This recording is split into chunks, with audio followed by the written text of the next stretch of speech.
नमस्कार, बुलेटिन में आपका स्वागत है। मैं हूं आपके साथ चविष्का खत्री। नजर डालते हैं इस वक्त की हेडलाइंस पर। सरायपाली में 2 सितंबर को अमित शाह का दौरा प्रस्तावित। जिला प्रशासन ने कार्यक्रम स्थल का किया निरीक्षण। संबंधित कार्यक्रम को लेकर अधिकारियों को दिए गए कई निर्देश।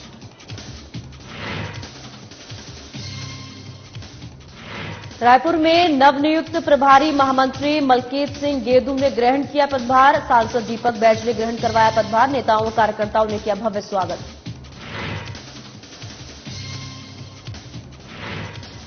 धार पुलिस ने अवैध कारखाने का किया खुलासा। पुलिस ने 2 आरोपियों को किया गिरफ्तार। आरोपियों से पूछताछ कर रही पुलिस।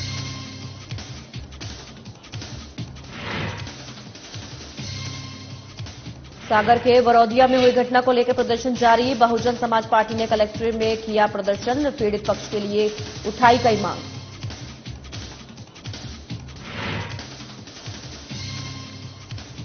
और सागर में जेल में बंद अपने भाइयों से मिली बहनें। मुलाकात के लिए बनाई गई विशेष व्यवस्था। बहनों से मिलकर भाइयों की आंखें हुई नम।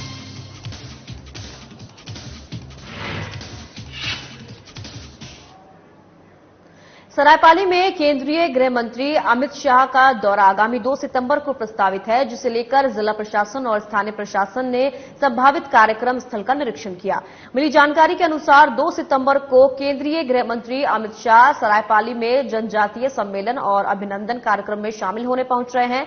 केंद्रीय गृह मंत्री के संभावित दौरे को लेकर Mahasamund additional SP Saraipali, SDM सहित कई प्रशासनिक अधिकारियों ने आज कार्यक्रम स्थल का निरीक्षण किया। साथ ही भारतीय जनता पार्टी के पूर्व मंत्री महेश गागड़ा, विधायक और संभाग प्रभारी सौरभ सिंह समेत पार्टी के कई पदाधिकारी सरायपाली पहुंचकर पार्टी और संगठन के पदाधिकारी से बैठक करने के बाद कार्यक्रम स्थल का निरीक्षण करने पहुंचे और कार्यक्रम को लेकर अधिकारियों से चर्चाएं भी की।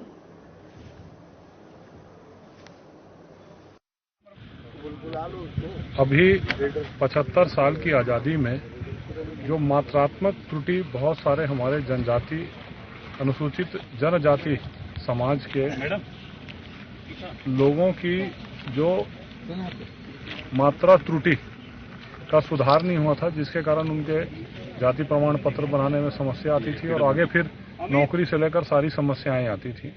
उसको विशेष उनके आग्रह पर, पूरे छत्तीसगढ़ के जनजाति समाज के आग्रह पर माननीय गृह मंत्री जी ने विशेष ध्यान देकर उसको सुधार करवाया है। तो माननीय गृह मंत्री जी वैसे समाज के आग्रह पर धन्यवाद वो देना चाहते हैं। उनको जाके माननीय गृह मंत्री जी से उन्होंने कहा था कि आप छत्तीसगढ़ आइए और हम धन्यवाद देना चाहते हैं। तो ये केंद्र सरकार और माननीय गृह मंत्री जी की धन्यवाद ज्ञापन जो जनजाति समाज के लोग करेंगे, जो उनके भविष्य को सुधारने के लिए माननीय गृह मंत्री जी और केंद्र सरकार ने काम किया, उसके लिए वो यहाँ पर। माननीय गृह मंत्री अमित शाह जी का जो दौरा है सरायपाली में, वो पूर्ण रूप से सामाजिक कार्यक्रम है। आप सब जान रहे हैं कि सौरा समाज की जो मात्रात्मक त्रुटि हुई थी उसमें सुधार किया गया है, जिसके चलते सौरा समाज और अन्य आदिवासी समाज जिनकी जो त्रुटियां थी, जिनकी सुधारी गई हैं, वे पूरे आदिवासी समाज उनका सम्मान करने के लिए माननीय अमित शाह जी को यहाँ पे उनके सम्मान के लिए बुला रहे हैं। इसलिए उनका दौरा कार्यक्रम बना है। क्योंकि हम सब भारतीय जनता पार्टी के कार्यकर्ता हैं और गृह मंत्री जी हमारे इस जिले में आ रहे हैं, तो हम सब का सौभाग्य का विषय है। सभी कार्यकर्ता उनकी तैयारी के लिए लगे हुए हैं। माननीय केंद्रीय गृह मंत्री जी यहाँ पर 2 तारीख को आ रहे हैं। सौरा समाज के, हमारे क्षेत्र के, पूरे जिले की एक साथ प्रशंसा, बहुत उनके प्रशंसक है और एक साथ सबके सब बहुत खुश हो रहे हैं। और खुश होने के साथ साथ वो धन्यवाद ज्ञापन करना चाहते हैं। उन्हीं के कार्यक्रम है यह। वो आप ऊपर में जाके उन्होंने आह्वान किया है, बुलाया है और उसके आह्वान पर यहाँ पर आ रहे हैं। तो खुशी के साथ एक साथ वो लोग बहुत संख्या में यहाँ पर इकट्ठे होने वाले हैं और उनकी खुशी में हम शामिल होना चाहते हैं, भारतीय जनता पार्टी। छत्तीसगढ़ प्रदेश कांग्रेस अध्यक्ष सांसद दीपक बैज ने प्रदेश कांग्रेस कमेटी में संगठन एवं प्रशासन दोनों का प्रभार प्रदेश महामंत्री मलकीत सिंह गेदू को सौंप दिया है। प्रदेश के मुखिया मुख्यमंत्री भूपेश बघेल के विश्वस्त सहयोगी और प्रदेश कांग्रेस अध्यक्ष सांसद दीपक बैज के करीबी माने जाने वाले वरिष्ठ कांग्रेसी नेता मलकीत सिंह गेदू को आज छत्तीसगढ़ प्रदेश कांग्रेस कमेटी के संगठन और प्रशासन दोनों का प्रभार दे दिया गया और इस मौके पर प्रभारी महामंत्री संगठन और प्रशासन मलकीत सिंह गेदू के कांग्रेस कांग्रेस मुख्यालय राजीव भवन पहुंचने पर नेताओं और कार्यकर्ताओं ने भव्य स्वागत किया। प्रदेश कांग्रेस कमेटी के अध्यक्ष और सांसद दीपक बैज ने नवनियुक्त प्रभारी महामंत्री संगठन एवं प्रशासन मलकीत सिंह गेदू को पदभार ग्रहण करवाया।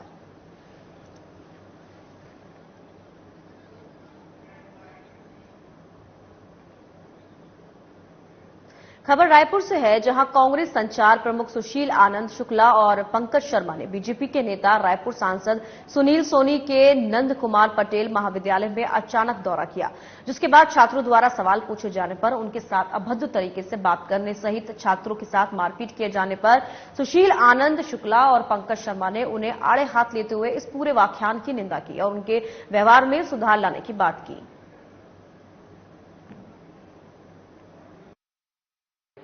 नंद कुमार पटेल महाविद्यालय गए थे, बिना किसी सूचना के गए थे, बिना अनुमति के गए थे और अपने आने की कोई विधिवत सूचना उन्होंने प्राचार्य को भी नहीं दी।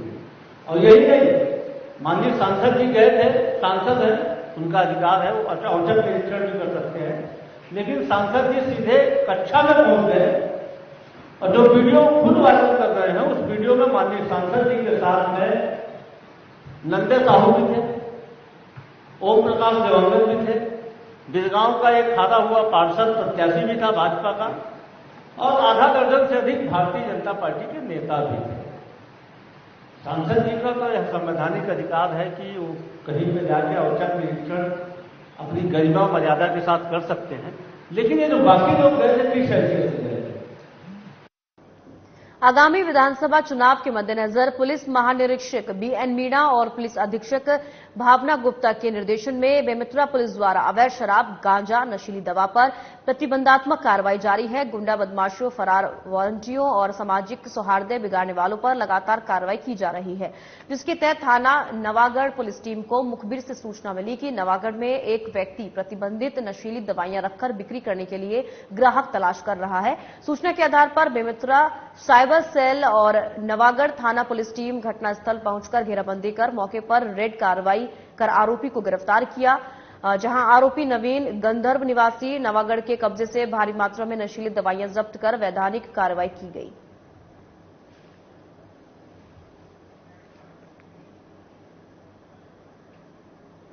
खबर भिलाई से है, जहां कुछ दिन पहले मासूम छात्रा के साथ हुए दुष्कर्म के आरोपी को पुलिस ने गिरफ्तार कर लिया। बता दें कि कुछ दिन पहले रुंगटा पब्लिक स्कूल कुरुद में वहां के सफाई कर्मी ने एलकेजी में पढ़ने वाली मासूम छात्रा के साथ दुष्कर्म करने की कोशिश की थी, जिसकी शिकायत पीड़ित बच्ची के अभिभावक ने पुलिस थाने में दी। मामले की गंभीरता को देखते हुए पुलिस ने आरोपी के खिलाफ पोस्को एक्ट के तहत मामला दर्ज कर जेल भेज दिया।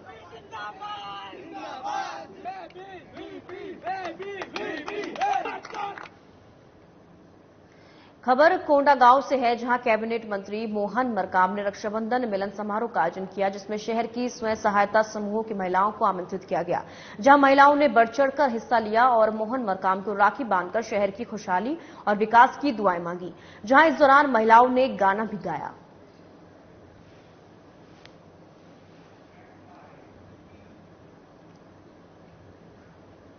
भारतीय जनता पार्टी के प्रदेश प्रवक्ता केदारनाथ गुप्ता ने आरक्षण के मुद्दे पर प्रदेश सरकार पर निशाना साधते हुए कहा कि प्रदेश की कांग्रेस सरकार ने आरक्षण को लेकर हर वर्ग को दुविधा में डाल रखा है। केदार गुप्ता ने कहा कि बीजेपी संविधान की भावनाओं के अनुरूप हर वर्ग को पर्याप्त आरक्षण की हिमायती है और इसलिए बीजेपी ने प्रदेश सरकार द्वारा विधानसभा में आरक्षण के रखे गए मसौदे का समर्थन किया था, लेकिन प्रदेश की भूपेश सरकार आरक्षण के नाम पर राजनीति क्यों कर रही है, ये समझ से परे है। आरक्षण के मसौदे के साथ आवश्यक होने के बावजूद क्वांटिफाइबल डाटा प्रस्तुत नहीं करके प्रदेश सरकार राज्यपाल के सामने संवैधानिक दिक्कत खड़ी करके अब बेवजह राज्यपाल को अपनी गंदी राजनीति में घसीट रही है। ये सभी बातें बीजेपी प्रदेश प्रवक्ता केदार गुप्ता ने मंगलवार को प्रेस वार्ता के दौरान पत्रकारों को संबोधित करते हुए कही। कुछ है, करते कुछ है, बताते कुछ है, होता कुछ है। हम सब ने देखा कि पहले सरगुजा में जो अडानी को कोल ब्लॉक आवंटित हुआ था, उसमें माननीय मुख्यमंत्री जी ने और पूरी कांग्रेस सरकार ने बहुत हो हल्ला मचाया था। आज जो उप मुख्यमंत्री हैं माननीय टीएस सिंहदेव जी, उन्होंने कहा था कि इसका एक भी पेड़ कटा तो पहले गोली मैं खाऊंगा। ये सब आपको याद होगा, उनके बयान आते थे, मैं यहां खड़ा रहूंगा, मेरे ऊपर से गाड़ियां चलेगी जब पेड़ कटेंगे। और उसके बाद जब माननीय राहुल जी निर्देश देते हैं राजस्थान के मुख्यमंत्री को, और आपको याद है राजस्थान के मुख्यमंत्री एक दिन यहां आते हैं और बीच में सुलह होती है और अडानी को खदान दे दी जाती है। हजारों की संख्या, लाखों की संख्या में पेड़ कटते हैं और पुलिस की निगरानी में पेड़ काटे जाते हैं, और अडानी को यही मुख्यमंत्री माननीय भूपेश बघेल जी एनओसी देकर और काम शुरू कराते हैं और पुलिस का प्रोटेक्शन भी देते हैं। और आज कहते हैं अडानी अडानी, भाजपा भाजपा। अरे भाई, मुंह में राम बगल में छुरी, हाथी के दांत दिखाने के और खाने के। और छत्तीसगढ़ में हर वर्ग को आरक्षण की दुविधा में डाल दिया है। मैं पहले यह कहना चाहूंगा कि भारतीय जनता पार्टी पूर्ण रूप से हर वर्ग को पर्याप्त आरक्षण मिले, संविधान के अनुरूप मिले और किसी प्रकार का उनको व्यवधान ना आए, इसका समर्थन करती है। और भारतीय जनता पार्टी ने विधानसभा में भी जब भूपेश बघेल सरकार ने आरक्षण का मसौदा रखा था तो उसका पूर्ण रूप से समर्थन किया था, जो इस बात का स्पष्ट संकेत है कि भारतीय जनता पार्टी आरक्षण के पक्ष में है। परंतु भूपेश बघेल सरकार आरक्षण में राजनीति क्यों करना चाहती है, यह बिल्कुल ही स्पष्ट नहीं हो पा रहा है, क्योंकि राजनीति के मामले में हम सब जानते हैं कि कांग्रेस के कार्यकर्ता ही कोर्ट में जाकर इसमें ऑब्जेक्शन लगाते हैं। रुक एक छोटे से ब्रेक के लिए जल्द लौटेंगे।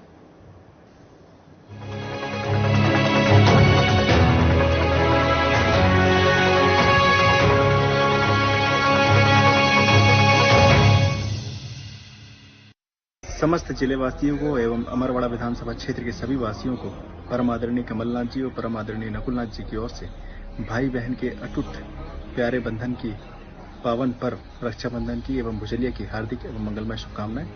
मैं विनय भारती, कारवाक अध्यक्ष आदिवासी प्रकोष्ठ जिला छिंदवाड़ा। समस्त जिलेवासियों को एवं अमरवाड़ा विधानसभा क्षेत्र के सभी वासियों को परम आदरणीय कमलनाथ जी और परम आदरणीय नकुलनाथ जी की ओर से भाई बहन के अटूट प्यारे बंधन की पावन पर्व रक्षाबंधन की एवं भुजलिया की हार्दिक एवं मंगलमय शुभकामनाएं। मैं विनय भारती, कारवाक अध्यक्ष आदिवासी प्रकोष्ठ जिला।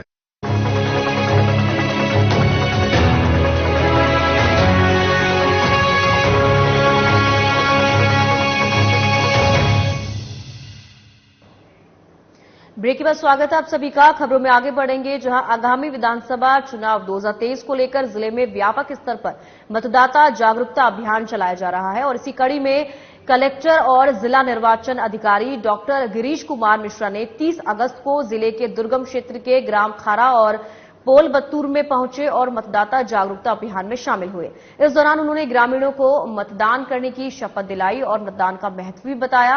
उन्होंने ग्रामीणों की समस्याओं को भी सुना। ग्राम खारा में मतदान जागरूकता रैली निकाली गई, जिसमें अधिकारी कर्मचारी के साथ साथ स्वयं सहायता समूह के सदस्य और ग्रामीणों ने बढ़ चढ़कर हिस्सा लिया।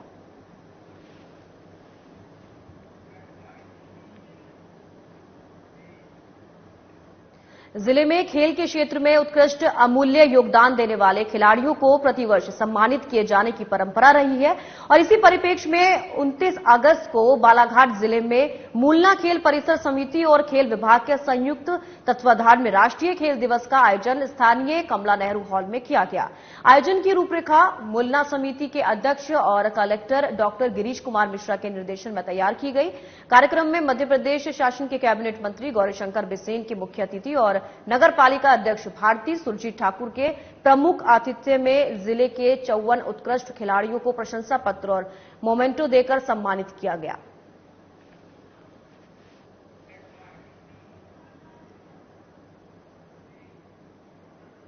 मामला झबुआ जिले के पेटलावद तहसील के अंतर्गत पेटलावद शहर के मलिन बस्ती का है, जहां बीती रात पेटलावद पुलिस थाने में दुष्कर्म का एक बड़ा मामला सामने आया है, जिसमें एक कॉलोनी में रहने वाली पीड़िता पेटलावद थाने पहुंची और अपने साथ हुई हैवानियत की दास्तां पुलिस को बताई। मामले में पुलिस ने पीड़िता की शिकायत पर करीब 7 लोगों पर नामजद एफआईआर दर्ज कर मामले की जांच में जुटी हुई है।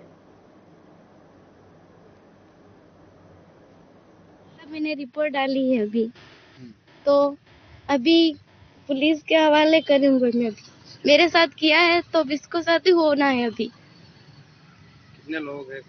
ये 7 लोग हैं। कौन है मुख्य? कब से आपको मतलब कैद कर रखा था इन्होंने? ये 1.5 महीने हो गए। 1.5 साल की शादी हो गई? हो गई थी। फिर आप यहाँ रह रहे थे? यहाँ रह रहे थे, वो मतलब झगड़ा कर रहे थे तो रह रहे थे। आवेदन में बताया कि आपकी शादी भी वो करवाते थे और पैसे? हाँ, वही करवाते थे और पैसे वही लाते थे। कितनी 4 बार हो गया था। 4 बार आपकी शादी?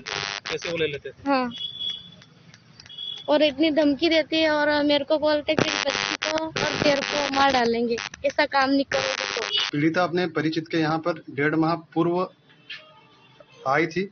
वहां पर उसके साथ दिनांक 26/8 को दुष्कर्म होने के संबंध में जानकारी कल रात पीड़िता के द्वारा दी गई। इस संबंध में 7 आरोपियों के विरुद्ध भारतीय दंड संहिता की धारा का अपराध पंजीबद्ध कर विवेचना में लिया गया है। आरोपियों की शीघ्र गिरफ्तारी के लिए प्रयास किए जा रहे हैं। धारा 376D, 376(2)N, 344(50) और धारा 506। कितने लोगों के सर खिलाफ एफआईआर दर्ज हुई है? 7 आरोपियों के विरुद्ध अपराध पंजीबद्ध किया गया है। खेल दिवस के अवसर पर रायगढ़ को बड़ी सौगात मिली है, जहां बोईर दादर स्थित रायगढ़ स्टेडियम का जेएसपी फाउंडेशन द्वारा लगभग 2.50 करोड़ रुपए की लागत से जीर्णोद्वार और उन्नयन कराया गया है। वहीं कायाकल्प के बाद नई रंगत में स्टेडियम का लोकार्पण खेल दिवस के अवसर पर प्रदेश के खेल और युवा कल्याण मंत्री उमेश पटेल ने किया। अब स्टेडियम में अंतर्राष्ट्रीय स्तर के बैडमिंटन कोर्ट, बास्केटबॉल कोर्ट, अत्याधुनिक जिम सुविधा मिलेगी।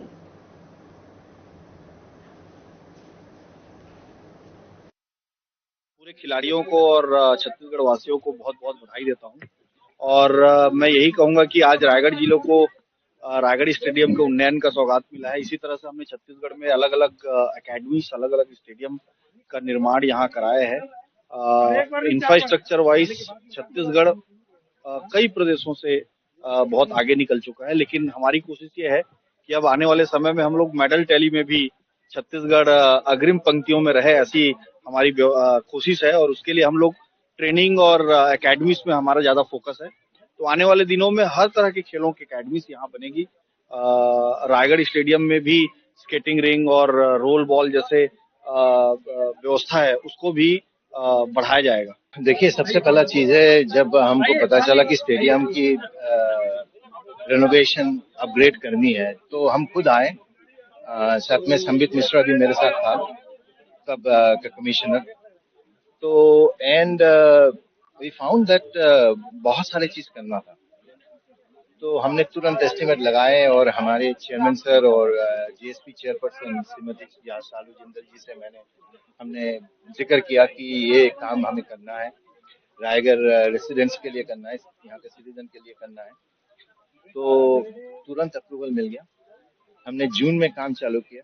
आप देख सकते हैं बैडमिंटन कोर्ट जो है इंटरनेशनल स्टैंडर्ड बन गया है, 2 बास्केटबॉल कोर्ट बना है, जिम बहुत ही अच्छा बना है। तो इसमें हमारे महिलाओं के लिए सुविधा नहीं थी रेस्ट रूम की, वो भी हमने अलग से उनके लिए सुविधाएं बनाई। खबर धार से है, जहां पुलिस ने 15 दिन में तीसरी बार देसी पिस्टल साथ ही अवैध कारखाने का खुलासा किया है, जहां 2 आरोपियों को गिरफ्तार किया गया। बता दें कि पुलिस ने ये कार्रवाई गुप्त सूचना के आधार पर की है। फिलहाल पुलिस बाकी आरोपियों की तलाश में जुटी हुई है। पुलिस की टीम, जिसमें एसडीओपी मनावर, थाना प्रभारी मनावर, एडिशनल एसपी धार की लीडरशिप में अवैध शस्त्र सप्लाई करने वाले, बनाने वाले के खिलाफ एक बहुत ही बड़ी कार्रवाई की गई है और कार्रवाई कर सफलता अर्जित की गई है, जिसमें 2 अंतर्राज्यीय तस्कर को हम लोगों ने गिरफ्तार किया है, जिसमें एक का नाम राहुल है, दूसरे का नाम गुरुचरण है, जिसके निशानदेही पे उनके कब्जे से 53 अवैध शस्त्र बरामद किए गए हैं, जिसमें 51 देसी कट्टे हैं और 2 देसी पिस्टल हैं और 8 जिंदा कारतूस है। मैं बताना चाहूंगा कि जो दोनों आरोपी पिछले सालों में भी अवैध शस्त्र के तहत गिरफ्तार हुए हैं, उनका पुराना काफी क्रिमिनल रिकॉर्ड है। इनमें से एक आरोपी जावरा रतलाम में भी वांटेड है, अस्थायी वारंट निकला हुआ है। एक आरोपी को स्पेशल ऑपरेशन ग्रुप राजस्थान में भी पिछले दिनों गिरफ्तार किया गया है, जयपुर में भी पकड़ा गया है। विभिन्न राज्यों से और संपर्क कर रहे हैं हम लोग, अपने जिले के आसपास के जिलों से भी हम संपर्क कर रहे हैं। इसका इंटर स्टेट गेम ट्रेस हुआ है। कुल मिलाकर पूरी टीम को अपनी तरफ से 25,000 रुपया कैश रिवार्ड देता हूं अलग अलग अपराध में, साथ में पूरी टीम को इनाम के लिए आईजी साहब को प्रतिबंध भेज। खबर सागर से है, जहां खुरई के बरोदिया में घटित घटनाक्रम को लेकर बहुजन समाज पार्टी द्वारा सागर में कलेक्ट्रेट में प्रदर्शन किया गया। साथ ही एक मांग पत्र भी प्रशासन को सौंपते हुए मामले में दोषियों पर सख्त कार्रवाई की आवाज उठाई गई है। साथ ही पीड़ित पक्ष के लिए मुआवजे के तौर पर 50 लाख रुपए की राशि, शासकीय नौकरी, आवास सहित अन्य सुविधाएं दिए जाने की मांग भी रखी गई है।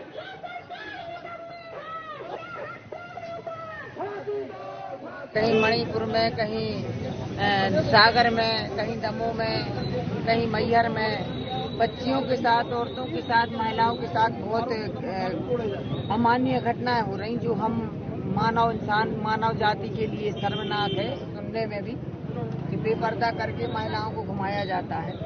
और आज मुझे ऐसा लगता है कि मतलब बीजेपी शासन में मानवता, इंसानियत बची ही नहीं है सत्ता शासन चलावे वालों के पास, क्योंकि आज जो घटनाएं हो रही हैं वे कहीं ना कहीं शासन की सहमति है, कहीं ना कहीं शासन उसमें लिप्त है। कूलर, टीवी, फ्रिज तो आम आदमी जो है वो आज हर कोई कमा के अपनी कमाई कर ही लेते हैं।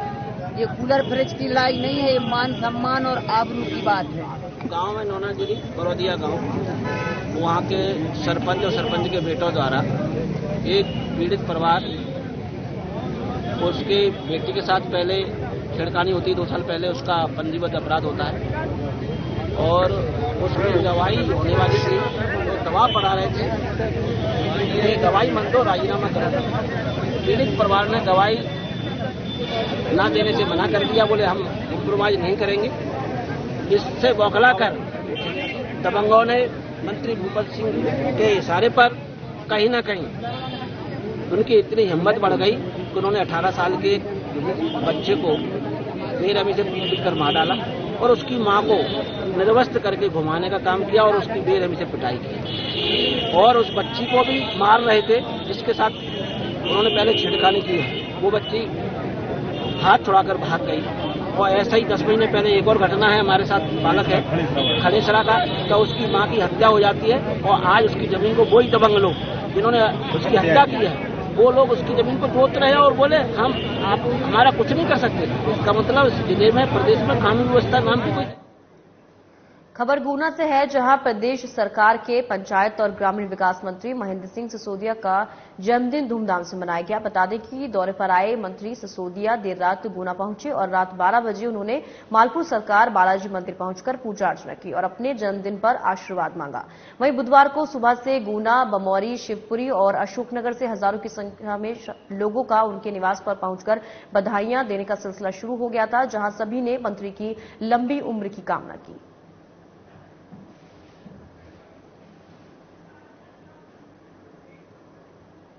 खबर सागर से है, जहां के केंद्रीय जेल में शासन के निर्देश पर रक्षाबंधन पर्व पर जेल में अपने गुनाह की सजा काट रहे कैदी भाइयों की उनकी बहनों से मुलाकात के लिए विशेष व्यवस्था की गई, जिसके तहत अपने भाइयों से मिलकर बहनों ने उनकी कलाई पर राखी बांधी। इस दौरान लंबे अंतराल के बाद जेल में खुली मुलाकात की व्यवस्था के चलते बड़ी संख्या में महिलाएं पहुंची, जिनकी आंखें अपने भाइयों से मिलकर नम हो गई। व्यवस्था ऐसा ही मिलने दे रहे हैं, रोक टोक नहीं कर रहे हैं, जितने जन भी आ रहा है तो सबको मिलन दे रहे हैं। कहाँ से आए आप? यहीं सदर से। बहुत खुशी हो रही है कि हम अपने पापा भाइयों से मिले। आज ये आपने राखी बांधी है, आपके भाई ने भी आपको वचन दिया होगा, क्या सोच रही हैं आप?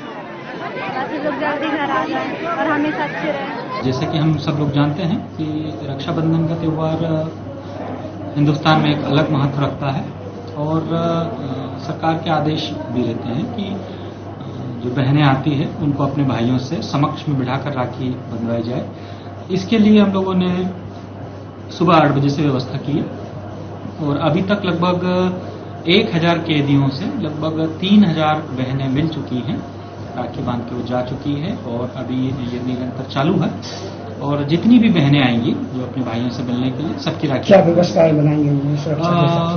अलग अलग हम लोगों ने बाहर, जैसे आप लोगों ने देखा होगा, मोबाइल जमा करने वाला पॉइंट बनाया है, बैरियर्स लगे हैं, पुलिस प्रशासन की भी मदद मिल रही है।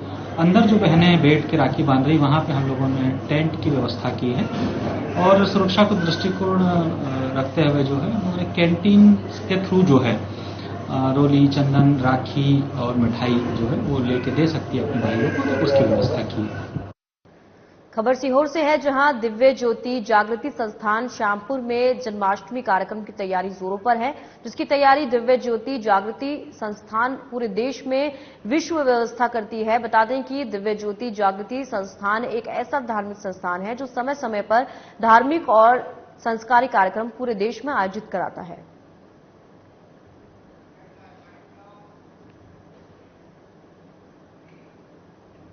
इस बुलेटिन में फिलहाल इतना ही। दीजिए इजाजत। नमस्कार।